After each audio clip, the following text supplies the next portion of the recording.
அடிப்படையில் ஒருங்கிணைந்து அண்ணன் எடப்பாடி பழனிசாமி அவர்களை முதலமைச்சராக கொண்டு வர வேண்டும் என்று ஏன் பேசுகின்றோம்? ஏன்னா பாரத தலைவர் ஐயா நரேந்திர மோடி அவர்கள் உத்தரவு போட்டிருக்கிறாங்க. என்ன சொல்லியிருக்கிறாங்க? அதிமுக ஆட்சியில் இருந்த பொழுது இந்தியாவில் எங்கேயுமே 2016 இருந்து 21 வரை ஒரே நேரத்தில் 11 மருத்துவக் கல்லூரி ஒரே நேரத்தில் நம்ம கொடுக்கலீங்கம்மா. தமிழகத்துக்கு கொடுத்தோம், கேட்டு வாங்கினாங்க, சிறப்பா செஞ்சாங்க. நீலகிரியிலிருந்து கொங்கு மண்டலத்தில் 6 கல்லூரிகளை திறந்து இன்னைக்கு குழந்தைங்க எல்லாம் மருத்துவம் படிக்கிறாங்க. அதே போல அதிமுக அங்கே ஆட்சியில் இருந்த பொழுது மத்திய அரசுடைய திட்டங்கள் இங்கே முழுமையாக வந்துச்சு. இன்னைக்கு பிரதமர் வருத்தப்படுறாங்க, ஏழை மக்களுக்கு கொடுக்கக்கூடிய வீட்டு திட்டத்தை திராவிட முன்னேற்ற கழக அரசு முடக்கி இருக்கின்றார்கள் அப்படின்னு பிரதமர் குற்றம் சாட்டுறாங்க. பாருங்க, ஒரு நாட்டினுடைய பிரதமர் ஐயா மோடி அவர்கள் பொது மேடையில சொல்றாங்க, டெல்லியிலிருந்து நாங்கள் கொடுக்க வேண்டும் என்று நினைக்கின்றோம். தமிழக மக்களுக்கெல்லாம் கிராமப்புறத்தில் வீடு கொடுக்கணும்னு நினைக்கிறோம். அதையெல்லாம் முடக்கி வைத்திருக்கின்றார்கள். இந்த ஒரு காரணம், ஒரே ஒரு காரணம், மத்திய அரசுடைய எல்லா திட்டங்களும் மாநில அரசு மூலமாக தங்கு தடை இல்லாம மக்களுக்கு வந்து சேர வேண்டும் என்கின்ற ஒற்றை கருத்துல பாரதிய ஜனதா கட்சி இன்று அண்ணன் எடப்பாடி பழனிசாமி அவர்களை முதலமைச்சர் ஆக்கணும். 234 தொகுதியிலும் தேசிய ஜனநாயக கூட்டணி ஜெயிக்கணும். நமக்கு என்னங்கம்மா, நாம் எல்லோரும் அரசியல் இருப்பது மக்கள் நல்லா இருக்கணும், மக்கள் நல்லா இருக்கணும். மத்திய அரசுடைய திட்டத்தையும் விட மாட்டீங்க, மாநில அரசு நீங்களும் திட்டம் போட மாட்டீங்க, பொய்யா சொல்றீங்க, தலைக்கு மேல கடன் வாங்கி வச்சிருக்கிறீங்க. இன்னைக்கு தாய்மார்கள் நீங்க உட்கார்ந்து இருக்கிறீங்கம்மா, உங்களுக்கு தெரியும் திராவிட முன்னேற்ற கழகம் ஆட்சிக்கு வந்த பொழுது 2021 ஒரு ரேஷன் அட்டையின் மீது இருந்த கடனுங்கம்மா, ஒரு தலையின் மீது ரேஷன் அட்டையின் மீது இருந்த கடன் 2,10,000 ரூபாய்.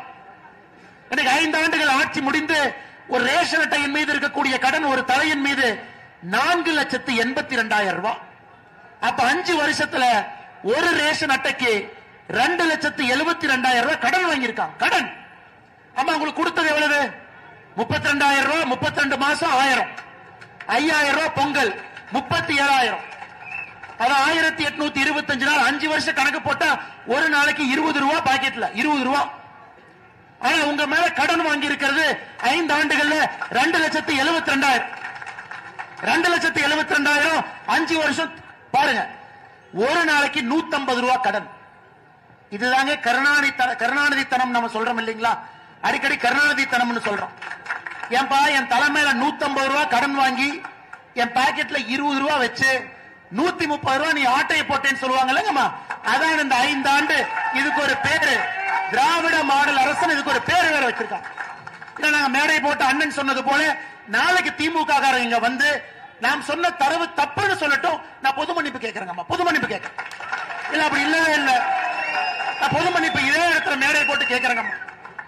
உங்க பேரை வைத்து ரேஷன் அட்டையை வைத்து 5 ஆண்டுகள் 2,72,000 ரூபாய் கடன், ஒரு நாளைக்கு 150 ரூபாய். ஆனா உங்களுக்கு வந்தது 20 ரூபாய், ஒரு நாளைக்கு 130 ரூபாய் உங்களுக்கு கடன். என்ன ஆச்சுங்கம்மா, என்ன ஆச்சு? ஆனால் நம்முடைய ஆட்சி வந்த பிறகு இன்னைக்கு நாம மக்களுக்கு பல விஷயங்களை சொல்லி இருக்கின்றோம். 2,000 ரூபாய் இன்னைக்கு திமுக காரன் சொல்றான், இல்ல அதிமுக சொல்லுவாங்க செய்ய மாட்டாங்க. நம்முடைய ஆட்சி மகாராஷ்டிராவில் இருக்குதுங்கம்மா.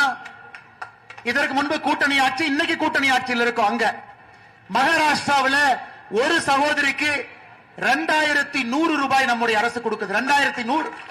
அப்ப இங்க அனைத்து இந்திய அண்ணா திராவிட முன்னேற்ற கழகத்தினுடைய பொதுச் செயலாளர் எடப்பாடி பழனிசாமி அவர்கள் ஒரு சகோதரிக்கு 2,000 கொடுப்போம்னா முதல் மாசம் முதல் நாள் 2,000 ரூபாய் கொடுப்போம்மா, 29வது மாசம் கொடுக்க மாட்டோம். அதனால எந்த அடிப்படையிலும் நீங்க திமுகவுக்கு வாக்களிக்க வேண்டிய அவசியம் இல்லைங்க. சட்டம் ஒழுங்கு கெட்டு போச்சு. தலைமை கடன் சொல்றேன்னு சொல்லக்கூடிய பணம் நேரத்துக்கு வர்றதில்லை. எந்த இடத்திலும் கூட எந்த வேலையும் செய்யலீங்கம்மா. இன்னைக்கு ஜிடி நாயுடு பாலம், அதுக்கு மட்டும் முதலமைச்சர் வர்றாரு. அடிக்கல் நாட்டினது யாரு? அனைத்து இந்திய அண்ணா திராவிட முன்னேற்ற கழகம். கோயம்புத்தூர் மாவட்டத்துக்குள்ள சுத்தி சுத்தி சுத்தி சுத்தி முதலமைச்சர் வந்து சாம்பிராணி போடுற மாதிரி போட்டுக்கிட்டே இருக்காரு. மக்களுக்கு சாம்பிராணி போடுற மாதிரி. அவர் எதுக்கு வர மாட்டார், நேரா வருவாரு. ஒரு லைப்ரரியை பாக்குறதுக்காக ஒரு 10 பேர் சேருவாங்க, திரும்ப பிளைட்ல போயிருவார். அடிப்படையில் கிராமப்புறத்துக்கு ஆரம்ப சுகாதார நிலையத்தை கட்டி கொடுத்தாங்களே, இல்லை இந்த ஆட்சியில வரலீங்க. கிராமப்புறத்துக்கு பேருந்து நிலையம் இந்த ஆட்சியில வரல. அண்ணன் எஸ்பிபி அவர்கள் சொன்னது போல அடுத்த கட்டம் செல்வதற்கான உயர் சிகிச்சை இந்த ஆட்சியில் இல்ல. ஏழை மக்கள் மடிந்து கொண்டிருக்கின்றார்கள். நான் ஒரே ஒரு புள்ளி விவரத்தை சொல்றேன் பாருங்கம்மா. நாம எல்லாம் கூட்டம் போட்டு சொல்றோம், தமிழகத்தில் ரேப் அதிகமாயிருச்சு, தமிழகத்தில் பெண்களுக்கு எதிரான குற்றம் அதிகமாயிருச்சு. நேற்று நம்முடைய உள்துறை செயலாளர் பத்திரிகையாளர் சந்திப்பு நடத்தார். நீங்க பாருங்கம்மா, தமிழகத்தினுடைய உள்துறை அமைச்சர் யாருன்னா முதலமைச்சர்.